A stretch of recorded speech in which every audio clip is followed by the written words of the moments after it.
Okay, for the first couple minutes of class, what we're gonna do, find a partner, someone hopefully next to you, so you're not go across the room. Find a person. If you gotta go into a group of 3, that's fine. But in your partners, you need to pick who's gonna be number 1, who's gonna be person number 2. Get them out. We gotta do this. Dobby, why are you sitting over there? There's a plug in right there. Right in front of the TV.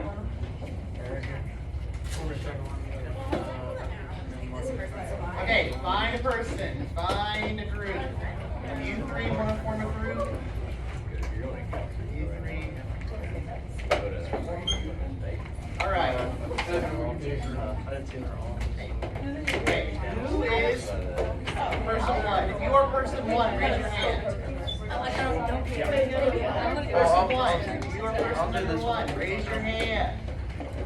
For the next minute, person 1 is going to talk to person 2, and they're going to teach them all about the first agricultural revolution. So now.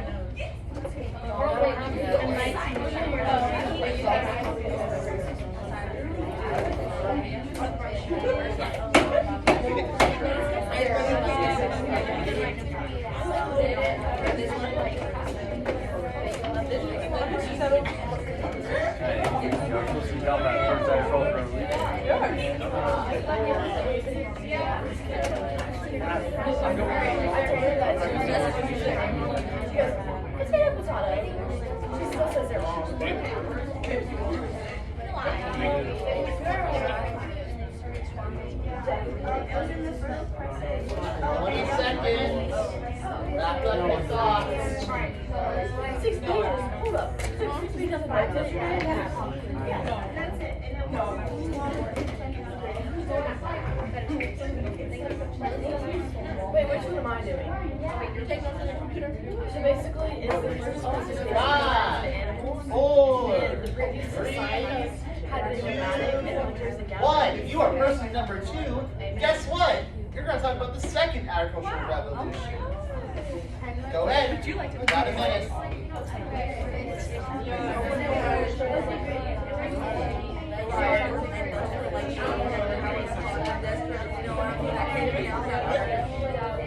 That's what I said. And they start, building us things that, make it more food, bigger population, and they don't have to move around. They just make an agriculture,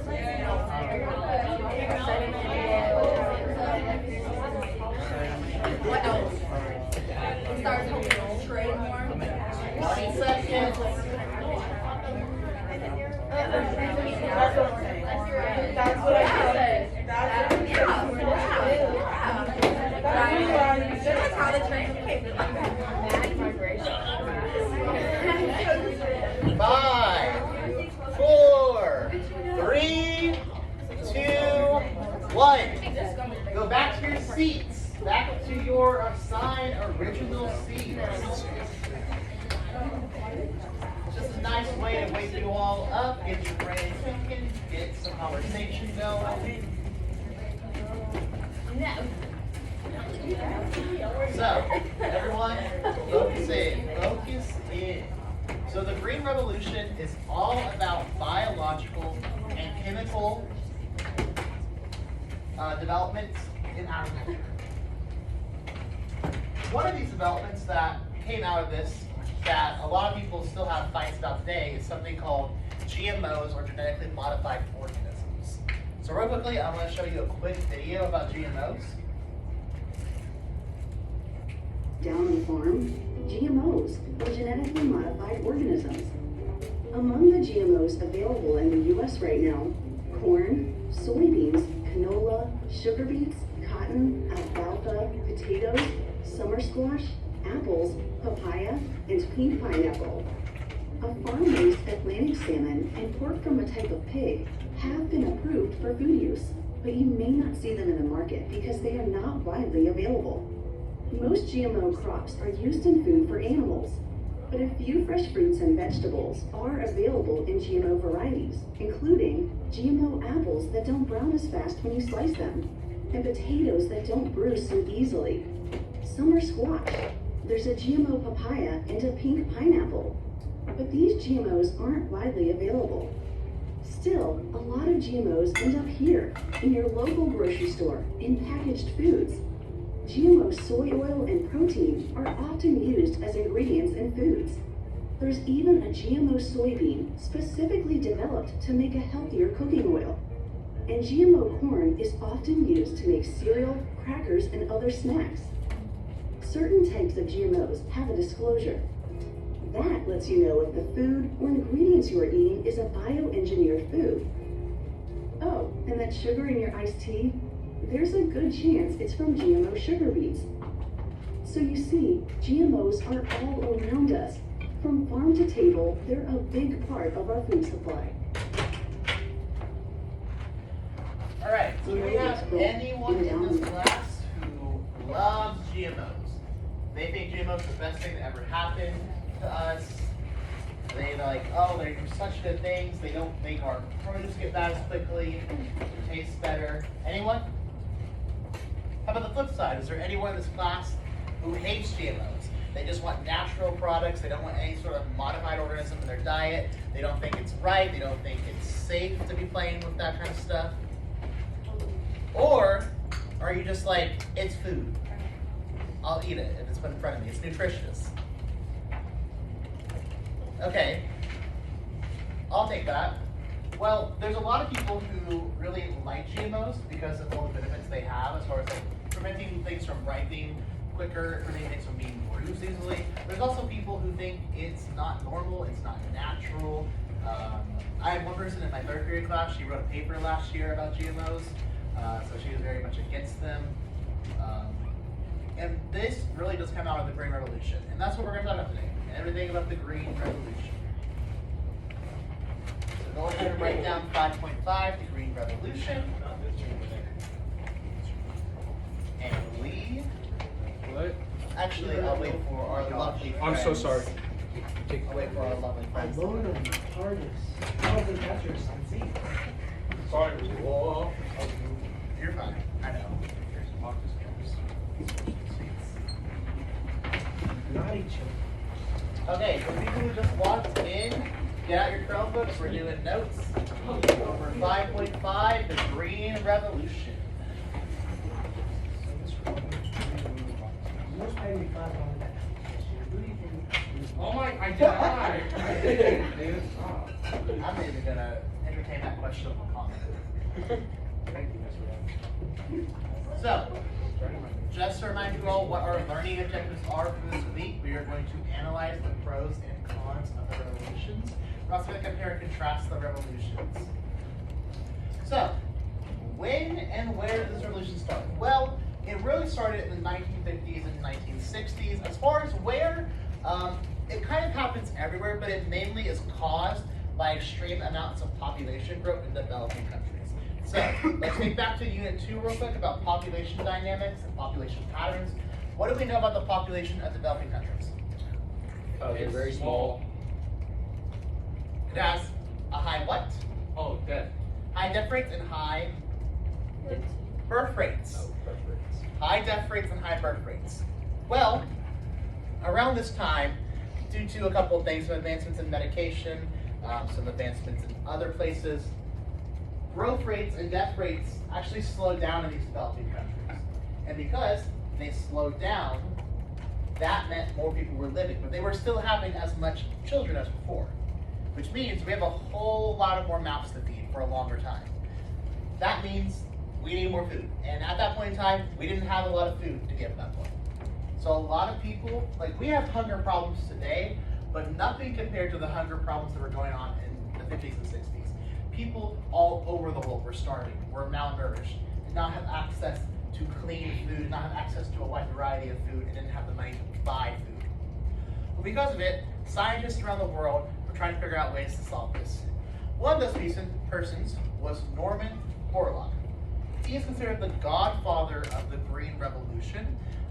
He did a lot of his work in Mexico, and his main attribution to the Green Revolution was something called hybridization of crops.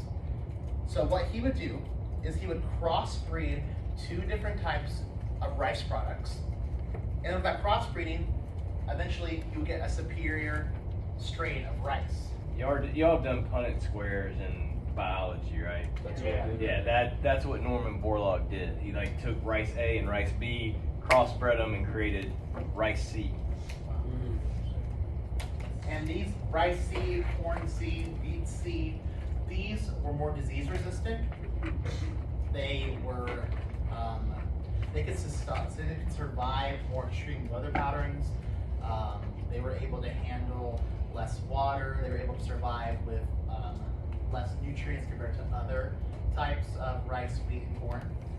And because of that, they were better for developing countries. They also had bigger, like, you know how, like, if you've ever seen a stalk of wheat, the seeds, the actual wheat is on the top. It's called the head. So they had bigger heads on them with more seeds. And so basically you were getting more wheat or more rice or more corn per acre than we ever had before. Okay? So it increased the output exponentially. If we put, Hmm. no, sorry. Yeah.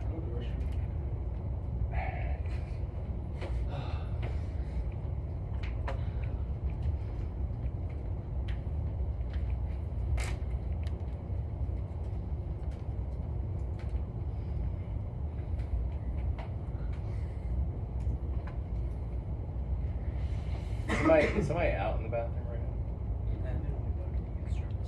now? Oh, yeah. Can we move on? Yep. So, some of the key characteristics of the Green Revolution include these disease-resistant hybrid forms of popular crops.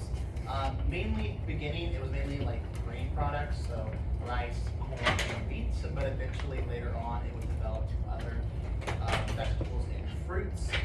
But right away they focused more on grains, which I mean makes sense when you think about what grains do. They have a lot of carbohydrates in them, and carbs are very important for storing energy, which helps people who are suffering from malnutrition and hunger.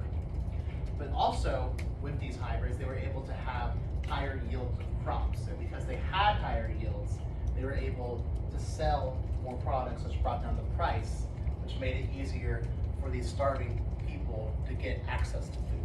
Well, and also the U.S. government funded a lot of the research, and a lot of the research into these hybrid crops was done at public universities. So places like University of Iowa, Iowa State, Kansas State University, University of Kansas, even the University of Kentucky. And because it was funded by the government and the universities were doing the research, they could give away a lot of the new seeds that they created, but then they could also, if they wanted to sell it, they basically sold it at a very low price, which made it accessible for developing countries like Mexico and India. Really, Mexico, India, and China are the biggest success stories out of the Green Revolution, because prior to the Green Revolution, they were struggling to feed their exploding populations. But once they got a hold of these Green Revolution hybrid crops, they were able to grow way more than they ever thought possible, to the point that, like, we can feed the world now. Like, people in the world, even with 8 billion plus people are not starving because we can't grow enough food. They're starving because of bad decision making from their government. They're starving because of ecological and natural disasters like droughts. So those are the reasons that people are starving the world, not because we can grow enough food to feed 8+ billion people. And the reason we can is because of the Green Revolution. Similar to that vein is genetically modified organisms, but they are not the exact same. So GMOs kind of came later on in the timeline. So the differences between GMOs and hybrids are done by breeding 2 different versions of a crop. Whereas genetically modified organisms, they actually change the DNA of that product, of that crop. And when they change the DNA, they can kind of add what they want to add to make it either more disease resistant, better at surviving harsher climates. One notable thing, one variant of corn that is popular when it comes to GMOs They replace part of the genes of the DNA with another gene, which causes the corn to produce a toxin that can kill pests and bugs that would eat it, but it's not toxic to us, so we can still eat it. They actually took a gene out of a bacteria. So they took the corn DNA, removed a specific gene from the corn DNA, took this DNA of the bacteria, removed a gene, and then inserted it into the corn DNA. And now the corn releases this chemical that repels bugs. They don't have to spray it. Is that what, like the plant meat and stuff? How they made like genetically made? Plant-based meat, I don't think is. I mean, it can be made from genetically modified plants, but I don't think they had to genetically modify anything to create the meat. I think they're just combining like different aspects of plants. So I don't think it's the meat itself is genetically modified.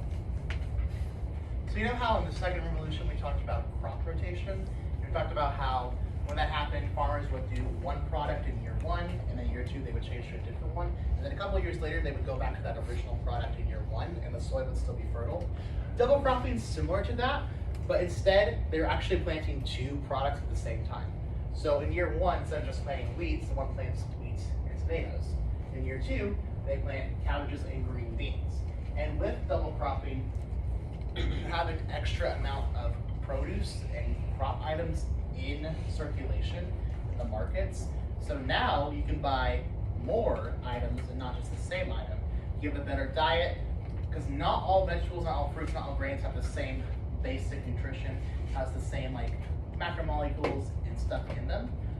So getting that variety will improve your diet, and that really helps when people are facing malnutrition. Because you could have access to some food, but if you're starving and you have malnutrition issues, you're still going to struggle. You're not getting the necessary nutrients that are important. The last big change that characterizes this movement is the increasing use of chemical and biochemical resources like pesticides, herbicides, fertilizers. There's also an increased use of irrigation systems. Irrigation systems just get water the plants. This is especially useful in places that are dry, have a lot of droughts, have more of a desert biome. It helps in getting water to certain plants and not using that much of water, so you still have some left over. And also, this is where tractors and combines really start to take shape. You can argue that tractors and combines are part of the second revolution because of the idea that second revolution is more about technological advancements. But in the timeline, it happens around this time, so that makes sense just to lump it in the green revolution. That makes sense. But you can make an argument. Could I set up an account with my personal email with that? All right. Gate. Can I go forward? Negate some of it, but still like. But what about the rotary? Okay, positive results. So they set out to make higher yields of crops. And what do? They do make higher yields of crops. Because of these disease-resistant crops, because of these fertilizers, pesticides that help in growing it and protecting it from bugs, so you're not losing any crops in the product, we now have a surplus. And with a surplus, that means prices will go down.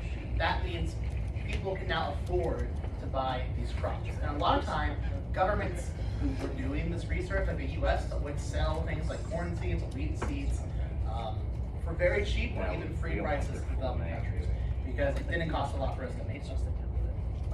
And this was really effective in places like South and Latin America and Asia, super effective.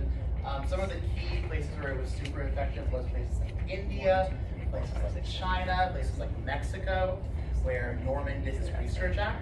So I have to copy and paste from my Google form. And because of this surplus, now developing countries can take part in commercialization. These developing countries can finally start selling things, which was an added income source for these countries.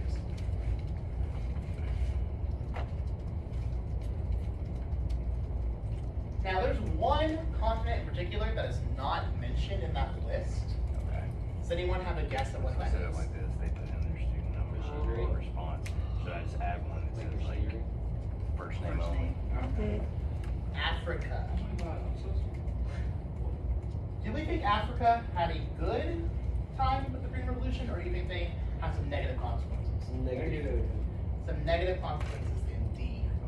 Not all countries were created equal. That will and Africa was one of them that had a lot of negative repercussions because of their information.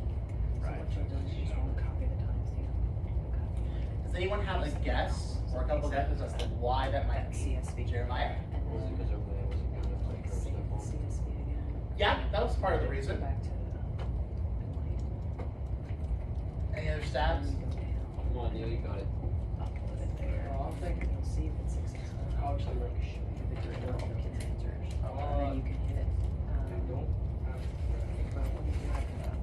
Maybe they don't have the resources to keep it going. They don't have I set one up to do it today. I would argue they didn't really Oh, have the mine like resources this to video. start it in the first place. We'll talk about that in the next slide.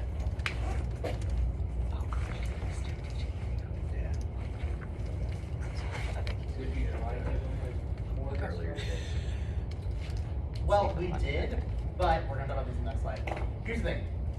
One, look at how big Africa is compared to the rest of the continents. It's massive.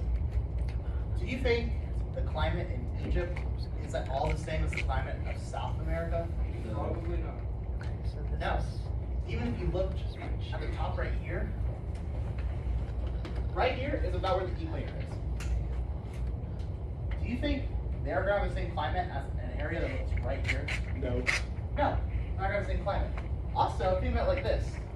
What products does Africa make? What crops are they better at? Do they make wheat?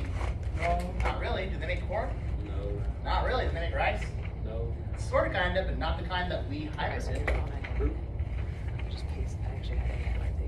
So, for all these reasons and more, there was very important success in Africa. So a lot of crops that Africa was better at producing, like cassava, cowpeas, It's like it's a distant cousin of potatoes. It's like a root crop that grows on the ground. cowpeas, yams, sorghum, all of those products, we didn't really use to make hybrid versions of. And I mean, think about it like this. In America, if you go to your grocery store, where can you find cowpeas at? In the vegetable aisle. Oh, you can. Where can you find cassava at? You can. In high school, I worked at Kroger for 3 years. Never had any sort of cassavas, cowpeas, Is it because it's not native? sorghum. It's just not something that is found at our common grocery Well, stores. it's not something people in America really eat. I mean, there are people that have come from Africa, and there are specialty stores. Like, you probably have seen some specialty stores around town, like Asian Marketplace or like Latin American Marketplace or whatever, that sell products that they would have had back in their home countries. But like, the main grocery stores aren't going to carry that stuff because the vast majority of people don't eat all that. Now think about where a lot of people did the research at, especially like Orlov. Where did he do his research at? College. Mexico. Do you think Mexico makes those kind of products? Probably not. No, they don't. What is happening? They were lucky because they produce a lot of rice. But those African crops, we don't really interact with. And as a result, we never really hybridated. So even if Africa has had some of the other things that inhibited it, they were kind of like set up to balance at the start. Another thing is the poor infrastructure that Africa had already. Can someone remind me what infrastructure is? What is infrastructure? It's like the way the country's built. With countries built, kinda. What are some things that are included in infrastructure? Roads, buildings, Oh, they're very like exclusive. They're not roads, lucky. buildings, hospitals, schools. All that's considered infrastructure. Now, sure, we have a cool new irrigation techniques and new cool irrigation systems that are going to help us. But if you don't have the infrastructure set up to even do irrigation to begin with, why does it matter that you have the irrigation system? You can't even implement them. Also, Africa has a very harsh climate depending on where you're at. This whole area of South Africa is mostly desert. Why would you? Well, there's a couple of reasons. A lot of people there don't necessarily are not necessarily farmers. They're more like travelers, traders.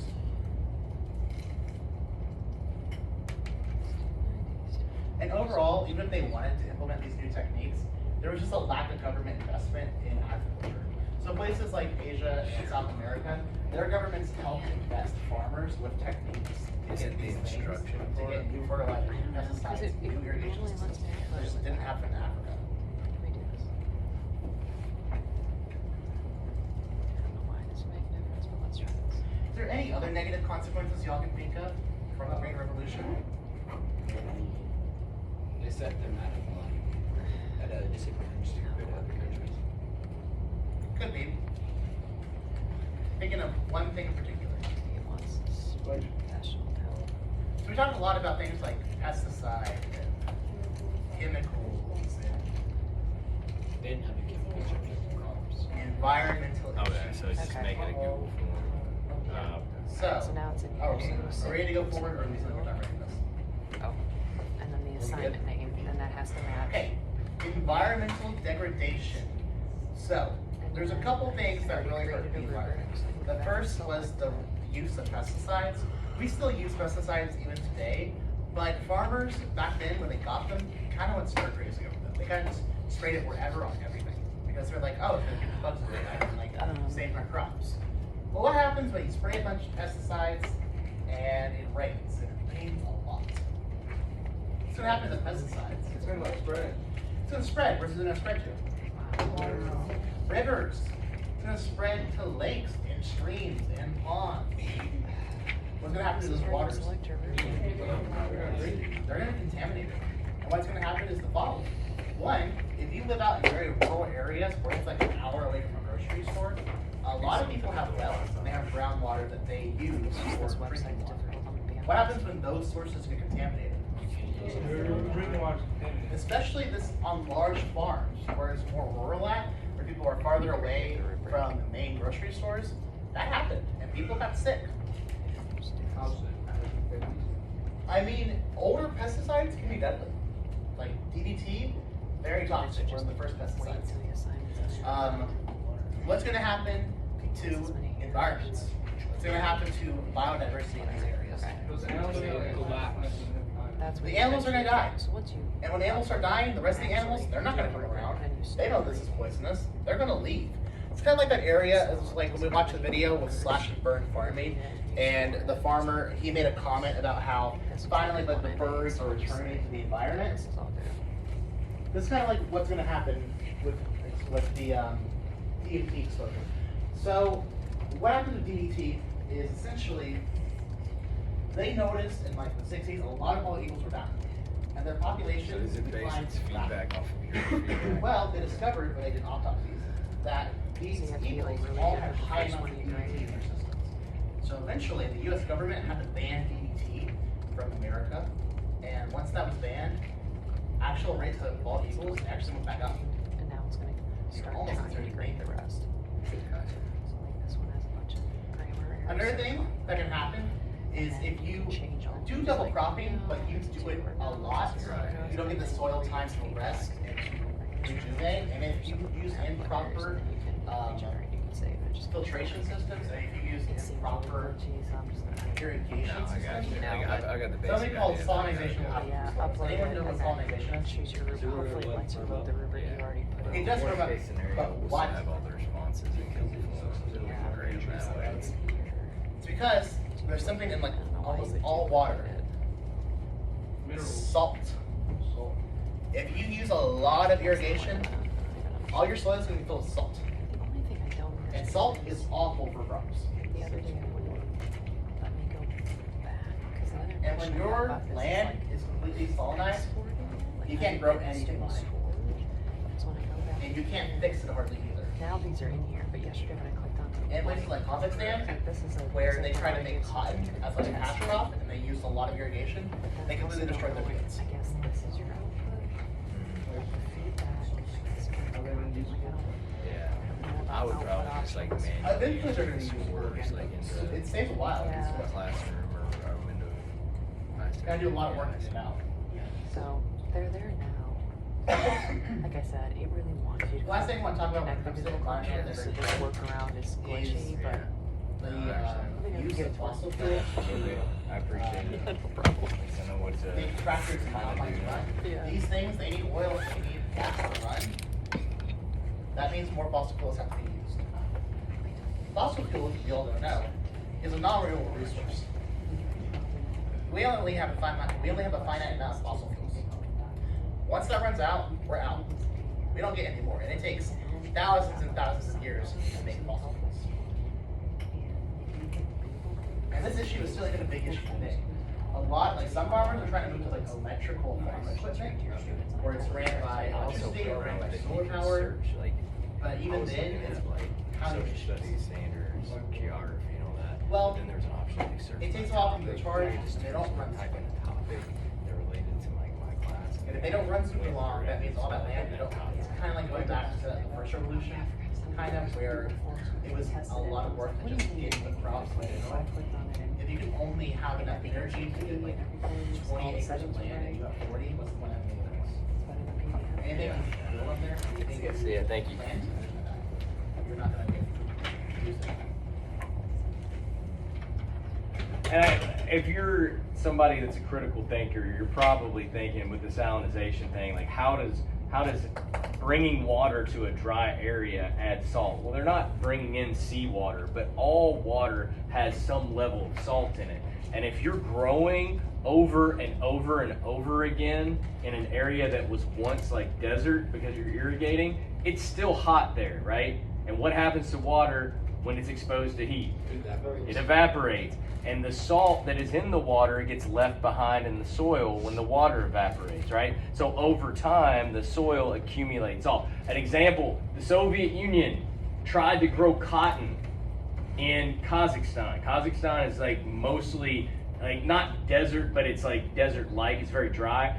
And so they had to irrigate the heck out of that region. They had to bring on all kinds of water. But they overproduced cotton, and they did it so much, and they irrigated it so much that over like a couple of decades, it turned the soil to mostly salt, and then they couldn't grow anything anymore. The soil was dead. It was like not, you couldn't produce anything. So that's how it ends up happening over time. Can we go to our last slide? So something a lot of people don't think about when they think of the negative effects of the Green Revolution is the actual effects it had on women in developing countries when it comes to farming. So in a lot of developing countries, women didn't have a lot of rights. So a lot of them were more working on farms. And the reason why is because factories would only hire like men. Certain places would only hire men. Men typically had to go out and work at jobs that were farther away. And because of that and other reasons, just cultural reasons, that women were more in charge of the farming and more in charge of that, women were kind of like the main forces of farming. Well, what happens during this revolution is all these new inventions, these new techniques, this new information, typically get told to men. And here's the thing. A lot of men in these countries, they didn't trust women to take care of it. They didn't think they were smart enough. And also, it's gotta cost some money. Irrigation systems aren't cheap. New fertilizers, brand new pesticides, it's not cheap. You gotta think, these people are already struggling to like feed themselves. And a lot of banks would not loan out money to women. So slowly but surely, men kind of retook over the position of being the head of farms and being in charge of farming. And when they were cut out of a crucial economic activity that they actually had access to.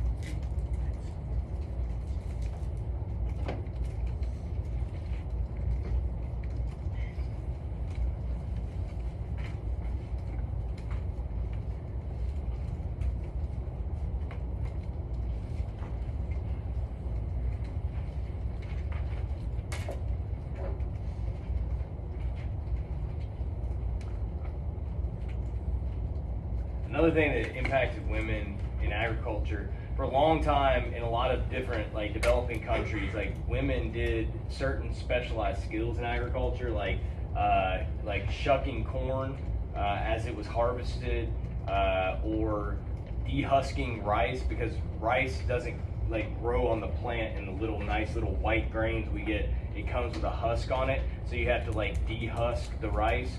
And women did a lot of that, but then as we had the second agricultural revolution and we get the invention of more machinery, then the machinery starts replacing the women in that process, and so that's part of it as well. If you are done taking notes on Google Classroom, you will see an assignment that says the Green Revolution document activity. Go ahead and open that for me.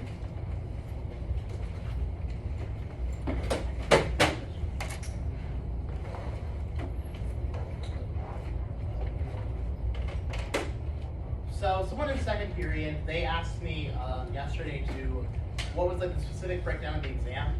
So the exam's 60 questions, multiple choice questions for an hour. The second part is three response questions, and you get an hour and 15 minutes to do it. Well, when I was looking at it, something I didn't know was that a third of your multiple choice questions will include some form of stimuli. That'll be graphs, pictures, maps, charts, document excerpts. Any of that will be on those questions. So your activity for today is going to have you reading these documents and graphs and answering questions based off of them. It's good practice for the exam. It's also good practice for college as well, because a lot of college stuff, a lot of college classes involves reading graphs, reading charts. And even if you don't go to college, even in the real world, you need to know how to read things and how to be able to get accurate information from them. So when you open it up, the first thing you'll see is this graph right here. I know it's a little blurry, but you can still get what you need to get from it. There will be two questions. It's about the impact of grain imports in India during the revolution. Second is going to be another document with a question. Third is going to be another excerpt with a question. And the last thing is this extension activity. You're going to tell me, if you go back in time, what is one thing that you would for sure keep from the Green Revolution, and what's one thing you would not have happen, you would stop it from happening during the Green Revolution. That makes sense? Okay. This is due tomorrow at 3:15, but literally everyone has finished early. It's not super complicated. If we do finish early and most people have it done, I do have a 5-question review that we can play. Where's the winner you? My respect. Oh yeah, I'm winning that one. All right, go ahead and start.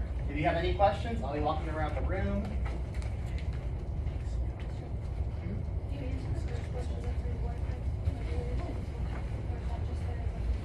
That's just us.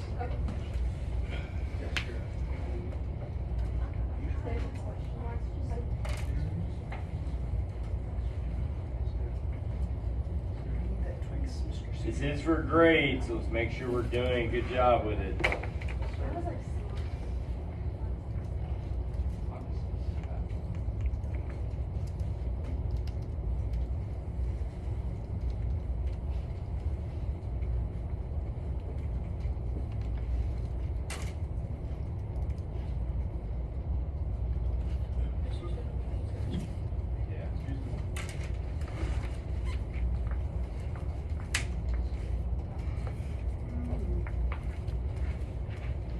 Sure, I'm alive.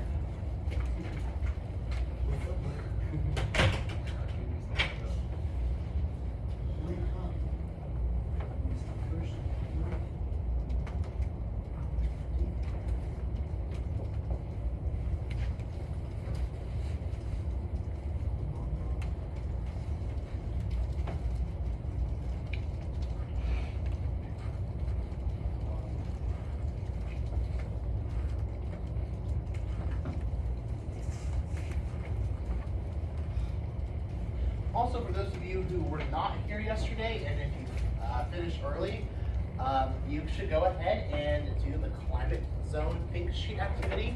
If you have any questions about that, just ask me. I'll explain it to you. It's not for you all. It won't be due tonight at 3:15. But why not work on it? Also, that assignment is due tonight at 3:15 for everyone else who was here yesterday. So, better finish it.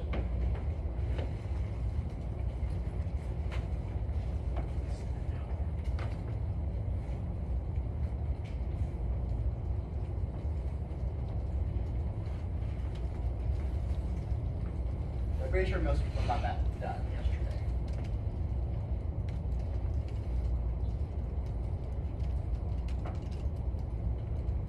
Also, make sure you do press the turn in button. Because some of you all yesterday did not press the turn in button, and I had to go looking to make sure that you actually did it. Why is that such a hard thing for people to do? Like, people miss it all the time. Hit the turn in button.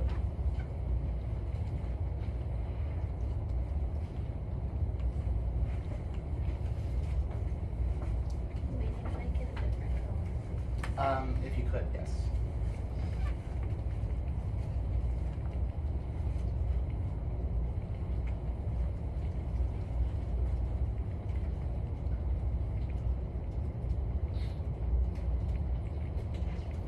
Yep.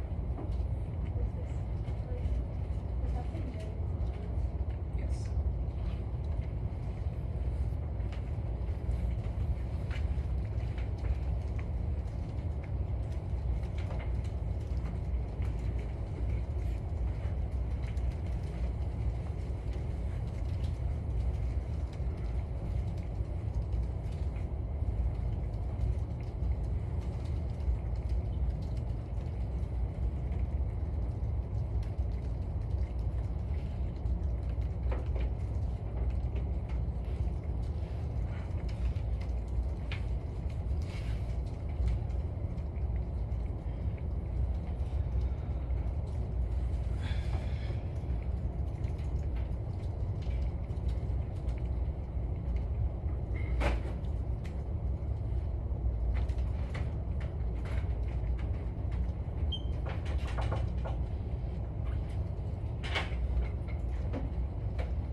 What's that?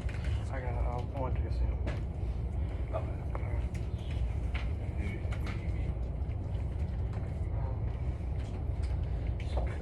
Miss Katie.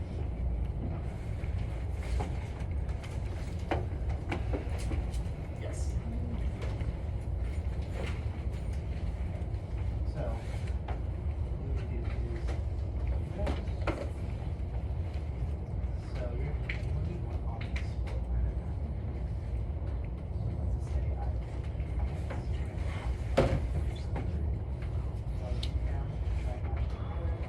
Okay, so it's different, it has no diagram. So you're gonna have a sheet, and you're just gonna fill it out. So it's gonna ask you like question, approximate. You're gonna describe the locations, that's where you're gonna use that context stuff. Also, what would the modern day country be today? What are some advantages and disadvantages of choosing that spot? So for example, France, it has a lot of rain for some dry season, so it might flood a little bit. Advantages, it stays more so. Freezing, plastics, and like just trying to fly with television.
I'll start the Kahoot in about 5 minutes.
show of hands, how many are done?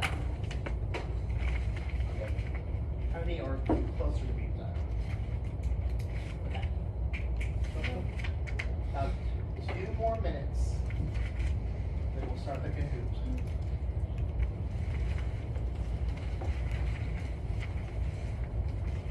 Those of you who are done, you can go ahead and get on the Kahoot. Appropriate names only.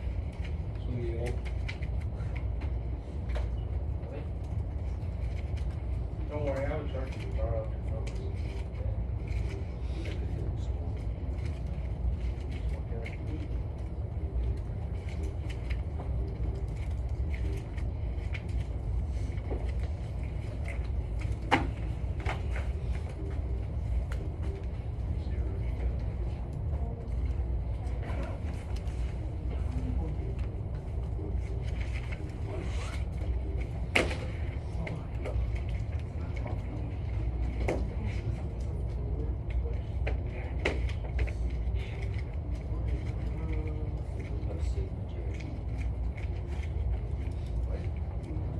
Dude, who's the troller here? That's not me. I'm not in this game. Who's the person who appreciate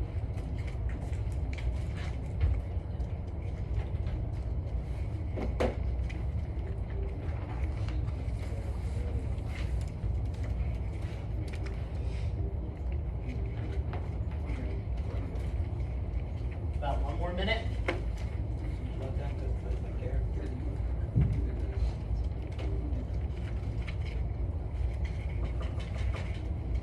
So what you could do is, if you're almost finished, go ahead and join the game, and then once you answer a question, go back and work on the thing. I mean, that's the smarter thing to do first.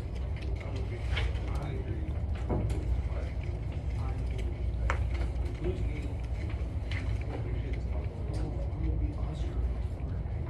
30 more seconds. Get in. Get on it. Would you say you like to talk?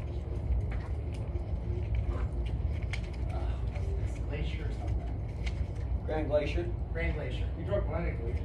I love Grand Glacier. You hear this? Oh, Raven I don't think James appreciates that. I don't think he likes Planet Glacier. It's not granite, it's granite. Yeah. You were hating on it earlier. What are y'all even talking about? We're talking about Fortnite. Okay. Child 5, game. 4, Child game. 3, Rainbow 2, Six. 1. Rainbow Six. Start. Oh my. Rainbow Six is so fun. You're going down, No Neil. more Panthers. Agriculture revolutions. Question 1. Occurring during the Second Agricultural Revolution and involved the taking of communal land and creating large farms. Is it A, double cropping, B, crop rotation, C, agricultural harvest, or D, the enclosure movement? It's crop rotation. You need crop rotation. You're already giving a different answer. My grandma was.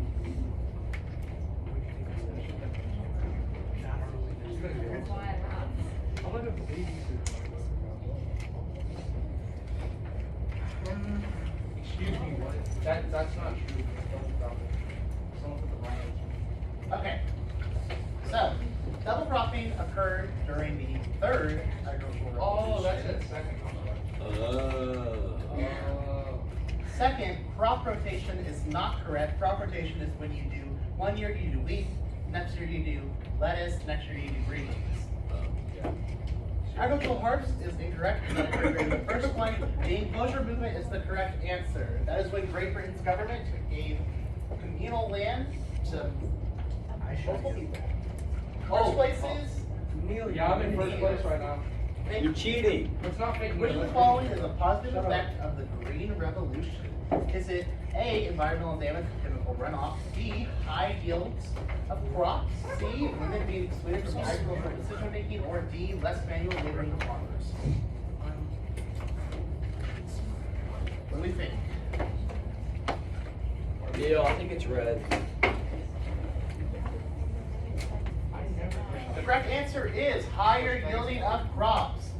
red and orange are both incorrect because those are negative effects.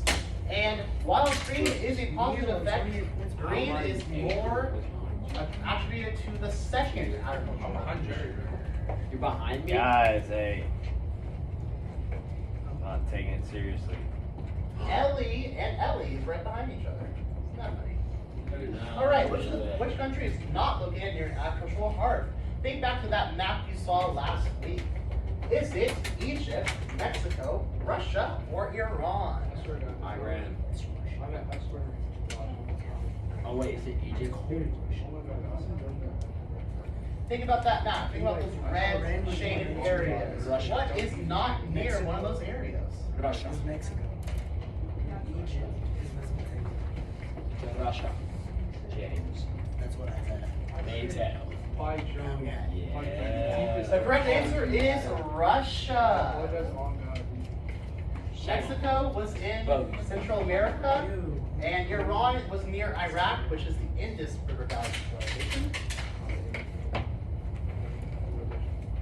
Still Ellie and Ellie, right behind you. James is now on the board. Let's go, James. I've been on the board. Who is credited as the godfather of the Green Revolution? Is it A, Norman Borlaug? Is it B, Henry Wallace? C, Nelson Rockefeller? Or D, Josephus Daniels? Who are half the guys?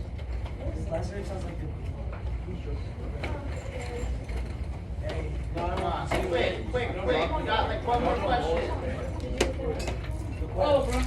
It's Norman. You can't say the answer, Jerry. That was the whole point of the movie. My bad, Neil. Hey, put in your answers. You got 5 seconds. Put in an answer.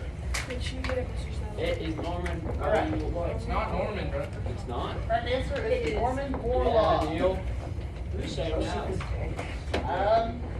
He's important, but he wasn't the godfather. Yeah, Hey, Neil. what's the rest of your day, guys? Are you still not done?